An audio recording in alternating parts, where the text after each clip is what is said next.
주 예수 그리스도로부터 은혜와 평강이 함께 하시기를 축복합니다. 오늘은 사도행전 10장 1절과 2절의 말씀을 봉독하겠습니다. 가이사라에 고넬료라 하는 사람이 있으니 이달리아 부데라 하는 군대의 백부장이라. 그가 경건하여 온 집안과 더불어 하나님을 경외하며 백성을 많이 구제하고 하나님께 항상 기도하더니. 아멘. 이 말씀을 가지고 고넬료의 신앙이라고 하는 주제로 말씀드리겠습니다. 오늘 성경은 고넬료를 소개하기를 첫째, 그는 경건의 사람이다. 그는 경건의 사람이다. 이 경건이라고 하는 말은 우리 사회에서 흔히 쓰는 이야기는 아닙니다. 경건을 교회에서 많이 듣지만은 의미를 모르는 사람들이 많더라고요. 경건은 예배를 즐기다라고 하는 뜻입니다. 예배의 사람이라는 거예요. 신령과 진리로 예배드리는 사람이 고넬료라고 소개하고 있습니다. 하나님은 이스라엘 백성에게 광야에서 성막을 지으라고 하셨습니다. 하나님은 거룩하시고 우리 인간은 죄인이 옳시다. 함부로 만날 수가 없어요. 그러나 성막에서만은 내가 너희를 만나주리라. 성막을 공부해 보면 성막은 한마디로 예수 그리스도를 말하는 것입니다. 예수 그리스도를 통해서는 만나주시겠다고 하는 것입니다. 성막은 하나님께서 하나님을 예배하기 위해서 지으라고 하는 것입니다.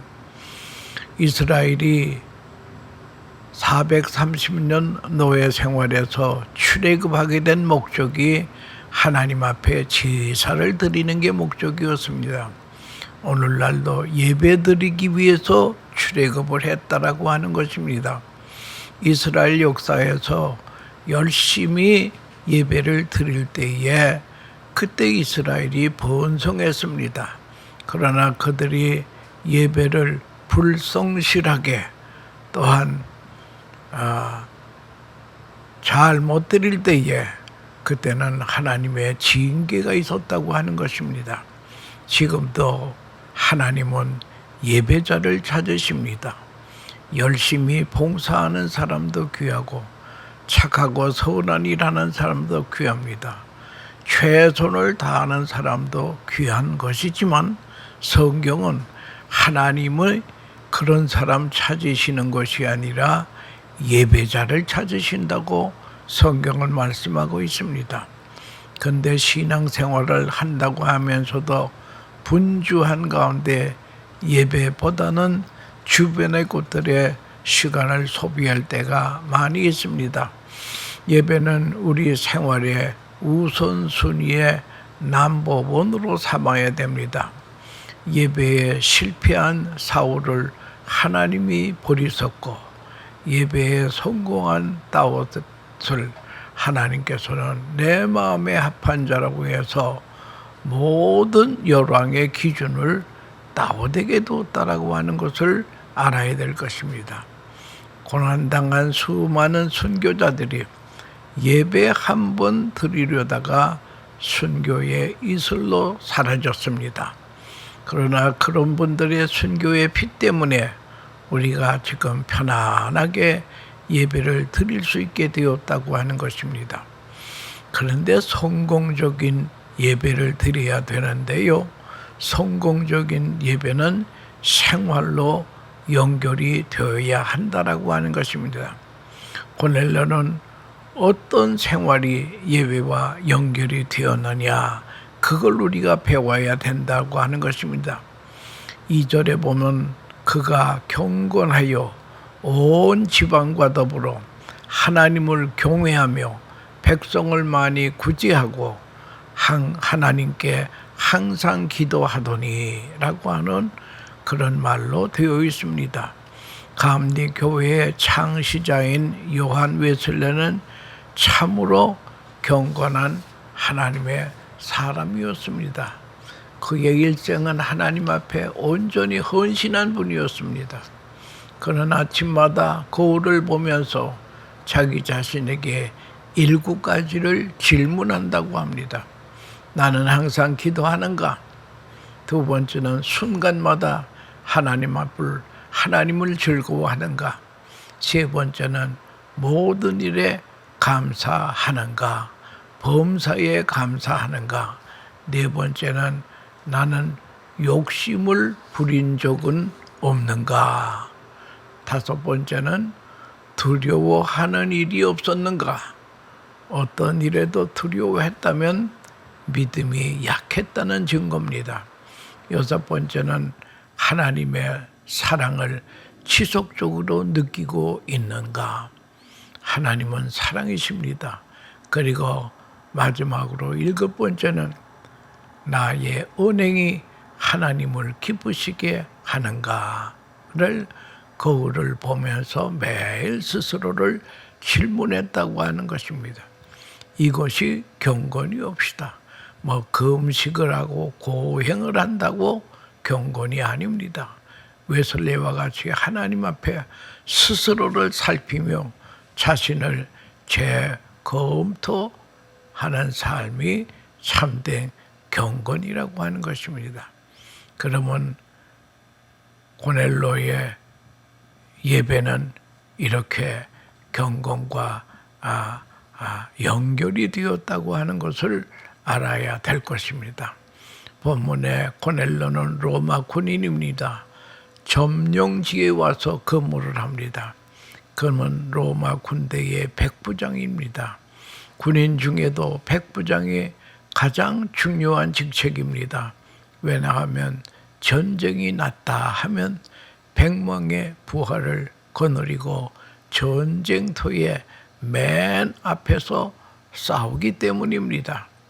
백부장이 중요한 인물이고 장차 이들이 로마로 돌아가서는 호민관도 되고 정치의 지도자도 되고 때로는 백부장 안에서 왕도 생긴다고 하는 것입니다. 아주 귀중한 분이 유대 땅에 와 있는데 정치적으로 생각하면 엄연히 이 사람은 침략자입니다. 그러나 개인적으로 생각하면 유대 교의 종교로 개종한 사람입니다. 그는 경건한 생활을 하였습니다. 이방 사람으로서 경건한 하나님의 사람이었습니다. 그다음에 두 번째는 하나님을 경외하는 사람이다. 경외라고 하는 말도 흔히 듣는 얘기지만요. 경외란 하나님을 섬기되 조건이 없이 섬기는 것이 경외라고 하는 것입니다. 옛날 바벨론에 사로잡혀간 세드락, 메삭과 아벳느고는 느부갓네살 왕이 세우신 금신상에게 절하지 않았습니다. 풀무불에 던진다 하더라도 그리 하나님이 나를 구원해 주실 것입니다. 그리 아니하실지라도 우리는 그런 우상에겐 절하지 않겠노라. 이 사드락, 메삭, 아벳느고의 신앙이 이게 하나님을 경외하는 신앙이라고 하는 것입니다. 그는 하나님을 경외하는 분이었습니다. 그 다음에 세 번째는 고넬로는 항상 하나님께 기도하는 사람이었습니다. 로마 군인으로서 이스라엘을 지배하러 왔는데 이스라엘 사람들이 믿는 하나님을 믿는다고 하는 것은 참으로 어려운 것입니다. 그것도 또 온 집이 하나가 되어 하나님을 섬겼다고 하는 것입니다. 참으로 귀한 믿음입니다. 19세기에 보스턴 성공회의 감독이었던 빌릭 브로스가 어머니가 세상을 떠났습니다. 어머니를 생각하며 비석을 하나 세우는데 우리 어머니를 위해서 후세를 위해서 어떤 비문을 쓸까 할 때에 마태복음 15장 28절에 예수님이 수로보니게 여인에게 하신 말씀이 여자여 네 믿음이 크도다. 그래서 바로 이 필립 브로스 감독이 어머니의 비문에 여자여 네 믿음이 크더라. 아들이 어머니 무덤에 쓴 글자라고 하는 것입니다. 여러분이 세상을 떠난 다음에 자녀들이 어떤 비문을 쓰기를 원하십니까? 어느 마을에 부자가 세상을 떠났습니다. 아들이 유명한 비문을 쓰는 집에 가서 돈을 얼마든지 드릴 테니 우리 아버지의 비문 하나를 써 주십시오. 그래서 그 비문을 쓰는 사람이 당신 아버지가 세상에서 주로 한 일이 뭐요? 그랬더니 그 아들이 하는 말이 우리 아버지는요, 잘 잡수시고 잘 주무시고 건강하게 살다가 세상을 떠났습니다. 그래서 비문을 하나 써주는데 내용이 먹다, 살다, 죽다 딱 3마디였다는 거예요. 여러분, 이렇게 인생 다 끝난 다음에 후대가 나를 어떻게 생각할 것이냐, 그것도 우리가 생각하면서 나머지 세상을 살아야 된다는 거예요. 중국 북경에 황제의 묘소가 많이 있는데요, 어느 묘에는 비석은 있는데 글자가 없어요. 왜 여기는 글자가 없습니까? 물었더니 쓸 것이 없다는 거예요. 이런 인생도 문제라고 하는 것입니다. 고넬로의 가정은 기도의 가정이었습니다. 여러분, 기도의 위력은 불의 세력을 정복하고 성난 사자의 입에 자갈을 먹이기도 하고 난세를 정복하고 전쟁을 종결시키기도 하고 폭풍우를 멈추기도 하고 마귀를 내어 쫓기도 하고 사망의 결박을 풀기도 합니다. 질병을 완쾌하기도 합니다. 태양을 멈추기도 합니다. 우리의 진흙을 막기도 합니다. 그래서 기도는 만능의 갑옷이올시다. 값이 떨어지지 않는 보화라고 하는 것을 알아야 될 것입니다. 마르지 아니하는 광산이다. 축복의 어머니, 이게 바로 기도라는 거예요. 이 고넬로는 기도의 사람이었습니다. 예배를 드리고 기도로 연결되는 생활이었습니다. 기도는 믿는 자의 선택이 아니고 이거는 필수라고 하는 것을 알아야 될 것입니다. 그러는가 하면은 성경은 고넬로를 소개하기를 백성을 많이 구제하는 사람이다. 점령군의 장교이면서 식민지 땅에 불쌍한 사람들이 많이 도와주는 군인이었다는 거예요. 그의 기도는 하나님 앞에 상달이 되고 그의 구제도 하나님이 받으셨다고 하는 것입니다. 야고보에서 볼 것 같으면 참된 경건은 고아와 과부를 돌보는 것이 참된 경건이라고 말하고 있습니다. 우리가 사는 사회는 너무나 이기적입니다. 어느 교회에서 청소년 수련회를 개최했습니다. 다 끝나고 산을 내려오려고 하는데 어느 아이가 먹을 것을 쓰레기통에 버리고 있어요. 그래서 선생님이 얘야, 그 아까운 음식을 왜 버리느냐? 다른 애들에게도 주지. 그랬더니 우리 어머니가요, 다른 사람 주지 말고 나만 먹으라고 했어요. 여러분, 어머니 때문에 아들은 극단의 이기주의가 되었다고 하는 것입니다. 이 극단의 이기주의는 망조가 된다라고 하는 것을 알아야 될 것입니다. 베풀며 사는 것이 성도입니다. 유대인들에게는 하나님의 마음을 움직이게 하는 세 가지가 있다고 합니다.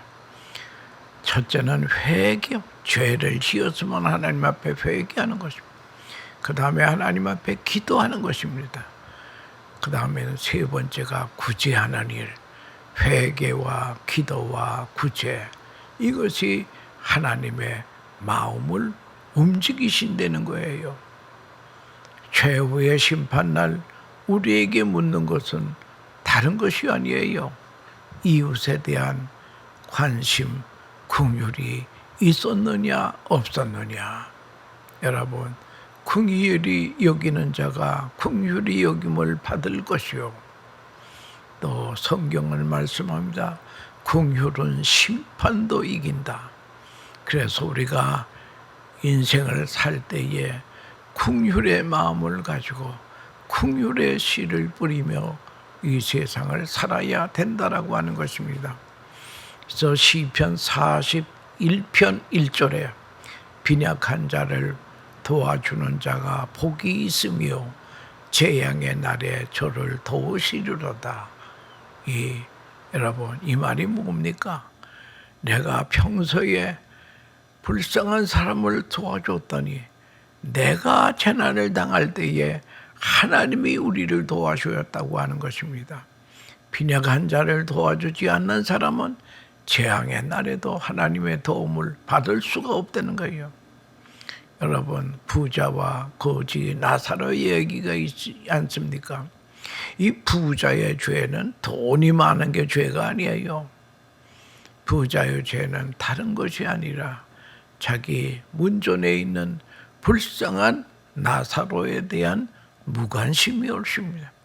이웃에 대한 무관심, 이것이 부자의 죄라는 거예요. 사도 바울도 선교를 열심히 하신 분입니다. 그러나 그는 말씀했습니다. 가난한 자 돕는 것을 나도 힘써 행하노라. 주는 것이 받는 것보다 복이 있다 하신 주님의 말씀을 기억해야 된다고 하는 말을 사도 바울이 고백을 했습니다. 가난한 자 돕는 것을 나도 힘써 행하노라. 이것이 바울의 고백이었습니다. 머클리라고 하는 사람이 마인드 오브 지서스라고 하는 책을 썼는데요. 거기에 보면 예수님의 마음은 한마디로 요약하면 긍휼의 마음이다. 여러분, 예수님께서 긍휼히 여긴 대목이 있으면 반드시 기적을 행하시더라고요. 그리고 이 고넬료는 가정적인 사람입니다. 온 집으로 더불어 하나님을 경외했다. 여러분, 가정과 집은 다릅니다. 요즘 가정은 없고 집만 있습니다. 그러니까 집은 그저 여관방이나 마찬가지예요. 자고 깨고 하기 가정이 그렇게 됐다는 거예요. 식구끼리 얼굴 보기가 어려워졌습니다. 대화를 나누는 분위기가 아니라는 거예요. 아무리 바빠도 가정은 가정이라고 하는 것입니다. 우리 주님께서 두세 사람이 내 이름으로 모이는 곳에 내가 너희와 함께 있으리라. 가정 예배 드리는 게 이게 귀하다고 하는 것입니다. 우리 자녀들 키우는 비결이 뭐냐? 그저 가정 예배만 성실히 드리면은 자녀 교육은 저절로 된다라고 하는 것을 그걸 우리가 알아야 할 것입니다. 두세 사람이 모이는 곳에 주님이 임재하시겠다고 말씀하셨다고 하는 것입니다. 어느 농촌에 연못이 하나 있습니다. 그 물을 양과 소가 마십니다. 그런데 연못에서는 많은 어족이 살고 있습니다. 그런데 이상하게 연못에 독초가 생기면서 고기가 다 죽어요. 소와 양도 그 물을 먹지 못해요. 먹으면 병이 듭니다. 농부가 이것을 알고 물을 다 연못의 물을 퍼서 독초를 다 뽑아버렸습니다. 근데 얼마 동안 잠시는 괜찮더래요. 다시 독초가 생기더라는 거예요. 그래서 어떤 사람의 이야기를 듣고 그 연못 주변에 버드나무를 심었더니 버드나무 뿌리가 독초를 죽이게 하여 물고기가 다시 살고 양과 소가 그 물을 마시게 되었다고 하는 그런 말이 있습니다. 여러분, 가정에도 세속적인 독소가 들어오고 있습니다. 가정을 어지럽게 만들고 있습니다. 가정에 우리는 경건을 심어야 됩니다. 기도와 선행을 심어야 됩니다. 그러면 독초는 말라 죽게 되어 있다라고 하는 것입니다. 유대인들이 2000년 동안 나라 없이 세계에 흩어져 살았습니다. 원더링 지우라고 그러지 않습니까? 그러나 이들이 신앙적으로 하나가 된 가정은 지키고 있었습니다. 그래서 이스라엘이 다시 회복이 됐다는 거예요. 가정을 경건하게 세웠더니 가정이 우리를 지켰다고 하는 것이 유대인들의 말이라고 하는 거죠. 그리고 이 고넬료라고 하는 사람은 화평제일주의로 사는 사람이고 백부장으로 상관도 있고 동관도 있고 부하도 있습니다. 이들에게 모두 신임을 받는 분이었다고 하는 것입니다.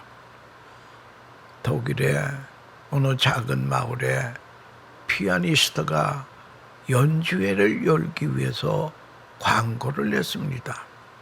당시에 피아노의 대가인 리스트의 제자라고 속이고 광고를 냈습니다. 그래야 사람들이 많이 모일 것 같았어요.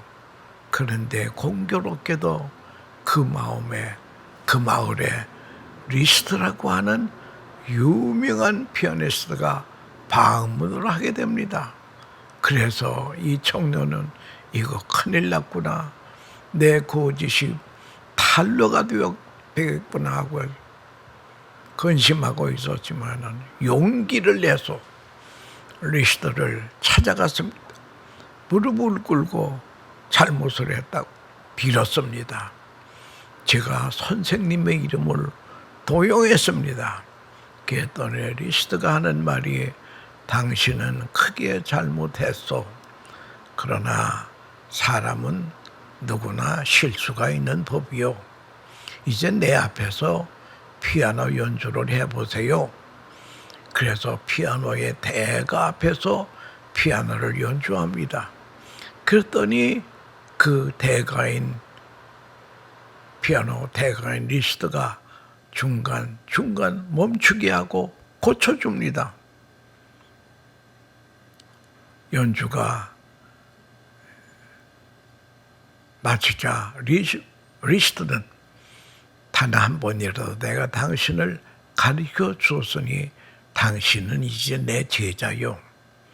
이제 연주회에서 당신의 연주가 끝나면 내가 한 곡 연주한다고 광고하시오. 그래서 그 연주회는 성공적으로 인산이 내의 사람들이 모여서 마쳤다고 하는 실화가 있습니다. 여러분, 사랑은 모든 허물을 덮어주는 것입니다. 그와 같이 되어주는 것입니다. 그래서 여러분들 이 화평이라고 하는 것, 사랑이라고 하는 게 그렇게 중요한 것인데 고넬료의 신앙이 그런 분이었다는 거예요. 오스트리아의 수도 비엔나에 임페리얼 박물관이 있습니다. 여기에 세계적으로 유명한 그림 하나가 걸려 있습니다.